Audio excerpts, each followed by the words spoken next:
Well, did we finally learn why the Lakers did not go through with the Mark Williams trade and failed his physical examination? Kind of.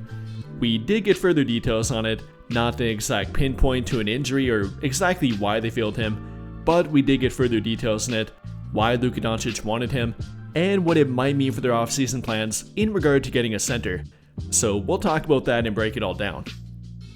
But to begin, if you're wondering about where the talk is coming from and about Mark Williams for probably the 4th, 5th, or even 6th time at this point, it does happen to be from a report from Dave McMenamin of ESPN, saying that the Lakers, quote-unquote, just could not live with what they saw in regard to the Mark Williams failed examination. Again, not exactly citing a certain injury, a certain health concern, or whatever it might be. We're still in the dark about that. And in my opinion, that continues to be the biggest question mark. If we would actually get the reason why, then maybe we could side with or against the Lakers more here. If it was a back issue, which was the first initial report, which later got denied and apparently was false, maybe. Or maybe it was something lower body, upper body related. We really have no idea at this point. And it's been 3 months now and we still don't fully know about it. I mean, if it was a degenerative kind of issue, maybe muscle or joint related, then yes, we obviously could side with the Lakers.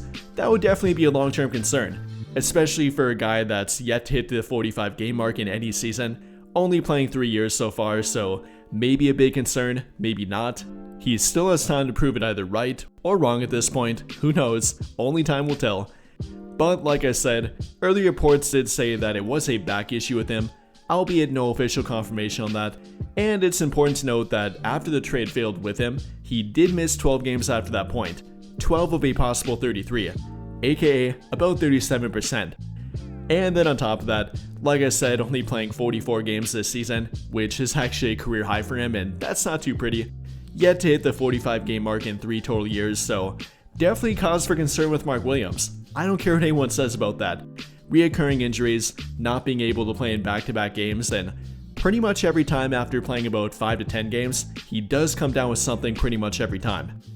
So with that in mind here, I think the Lakers had the right idea by making this trade, but simply chose the wrong guy. Luka had a lob threat at the top of his priority list, with Mark Williams actually being the guy that he listed at the top of that preferred list, so they definitely went after a target that Luka wanted, again that vertical threat offensively, hopefully more of a rim protector defensively, which is kind of a question mark with Mark Williams. Is a good shot blocker, but not necessarily a great defender. He's kind of the embodiment of what they want to get for a center, the long-term piece, a guy that's 125 and could be a long-term future piece with Luka Doncic and or Austin Reeves maybe, but simply getting the guy that replicates what Luka had in Dallas, aka guys like Daniel Gafford and Derek Lively, trying to replicate that, so it does point to what they are going to try to do this offseason, which Rob Pelinka talked about during his exit interview with their team. Rob, looking back to the trade deadline, how do you feel like the rescinded trade with Charlotte affected how things played out from that point on? Yeah, so there's NBA rules that prohibit us from speaking to a particular transaction, but I'll say in general, it's very clear, and it was clear then, and we spoke to it, that this team and this roster needs more size and needs a center position. That's a very clear and obvious byproduct of trading potentially the best big in the league to Dallas to get a point guard. Of course, that's going to open up a huge hole. And as I said before, the trade deadline and the moments up to it don't allow you the requisite time to explore every single unturned stone to add a big to our roster. We just didn't have the time after the Luka trade, but now we do. That's the good news. And clearly we'll be very diligent. We'll be very detailed. We'll work hard. You got the NBA Combine coming up here in a couple weeks in Chicago. That's when a lot of the executives get together and start talks about off-season planning and roster construction. And the one thing we know about the NBA is there's always new and unexpected opportunities around the corner.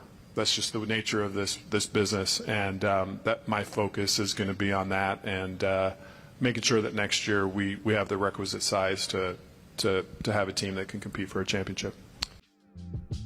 I mean, it's really not a secret at this point. The Lakers are definitely going after a center, and they made it pretty obvious about the kind of center they want.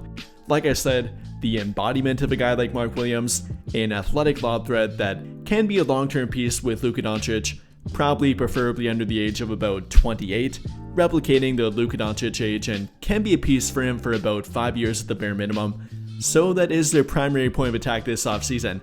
Targeting a vertical threat, a versatile defender hopefully, maybe a guy like Nick Claxton. That's been a guy I've talked about a lot, and probably a realistic and very good trade option for their team. Or then, according to reports and from The Athletic, saying that the Lakers were quote-unquote tied to everyone from Utah's Walker Kessler to Indiana's Miles Turner, Brooklyn's Nick Claxton, who I just mentioned, Houston's Steven Adams, Atlanta's Clint Capella, and Portland's Rob Williams III. So pretty much the ongoing trend here, obviously a center for one thing, but then a big physical guy that can play the 5 full-time for them, a majority of them being pretty good lob threats, either being a lob threat or a floor spacing big. Probably the only one that doesn't apply to would be Steven Adams, and that would be more so for a big physical screening option, a guy that could be a pick and roll partner with Luka Doncic, so the primary objective here is to get a good fit for Luka. However, while there actually is a pretty solid list of free agent big men, or big men that could be on the trade block this offseason, the problem here is that the Lakers really don't have the money to get them. For a trade, they definitely have the assets, having expiring contracts like Gabe Vincent, Maxi Kleber, even a guy like Rui Hachimura. Definitely guys they could throw in and combine for a trade for maybe a guy like Nick Claxton again, but in regard to free agency, not much money to work with. I've talked about LeBron potentially taking a pay cut, and we'll talk more about this, but according to reports, that likely will not be happening. Even in regard to the slight pay cut he took last season, amounting to about $2.5 million, that might not be something he's willing to do again for their team. And if that would be the case, then they pretty much have no spending power in free agency. At the very most, then they would only have about the taxpayer mid-level exception, worth roughly $5.9 million if I remember correctly, and that would not be enough to get a majority of their preferred options. Maybe a guy like Clint Capella, who is kind of washed up at this point and wouldn't be my favorite option for them, albeit is on that list and maybe a guy they might think about, but definitely would not have enough money to target a guy like Miles Turner, Brook Lopez, probably not even Steven Adams at that point, and they might not be able to get what Luka wants and what Luka needs for their 5-man. So definitely do gotta factor that in here. We know what the team wants to do and what they're trying to do to appease Luka Doncic and get him a good fit that they really didn't have this season. Yes, kind of with Jackson Hayes, but we know how that eventually ended up, him not playing in a pivotal Game 5 for them, their eventual elimination game, and not being able to be a reliable option for them come postseason. So they definitely do want to either replace him or move him down further in their depth chart, more so to being a backup and emergency depth option rather than their starting center. But if they can't get around the spending power thing, can't come to an agreement with LeBron to take a pay cut, then they probably won't be able to get any free agent option that would really be at the top of their list. So at that point, probably gotta trend in the direction of more of a trade, maybe for a guy like Nick Claxton like I said, maybe for somebody else that we haven't thought of or hasn't been heavily mentioned. I've seen many people wanting Bam Adebayo, but that would be more of a dream scenario and probably not a very easily attainable player for them.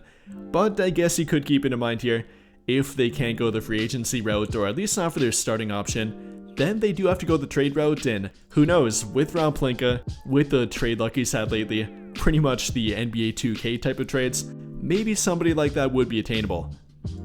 Regardless though, we definitely know what they're trying to do this offseason, hinted at heavily by this report and hinted at by what they tried to do with Mark Williams, albeit that falling through, and what they're likely going to try to replicate again this offseason.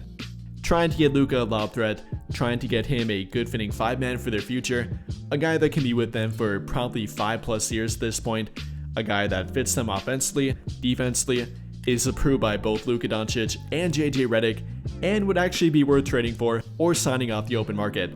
So you can decide for yourself who that player might be or should be for their team, but that's ultimately what they're trying to do and probably at the very tip of their priority list. I mean, I guess only time will tell with Mark Williams. If that was the right move for them to make by not making the trade and kind of vetoing it in their own way, keeping Dalton Connect, keeping their first-round draft pick, tradable first-round draft pick, and eventually trying to make a different move rather than that move that came with a bunch of risk. Will that be the right move? Will that be the wrong move? Only time will tell, and ultimately cannot be said for certain quite yet. A lot of that will definitely depend on Dalton Knecht as well. Will they keep him long term? Will they trade him this offseason, or what will become of Dalton Knecht? That will also heavily factor in here too. And well, with all of that being said, what do you guys think? How do you feel about the Mark Williams report?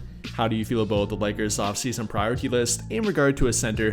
What Rob Pelinka had to say, Luka's priority list, and Mark Williams apparently being at the top of it at that point, and simply about their direction this offseason? Let me know your thoughts in the comments down below. But I think that'll pretty much do it for this one. And if you enjoyed the video, then I'll greatly appreciate it if you dropped a like, subscribe to the channel if you have not already, and hit that notification bell to never miss out when I upload a video. But as always, thank you for watching and have a great day or night.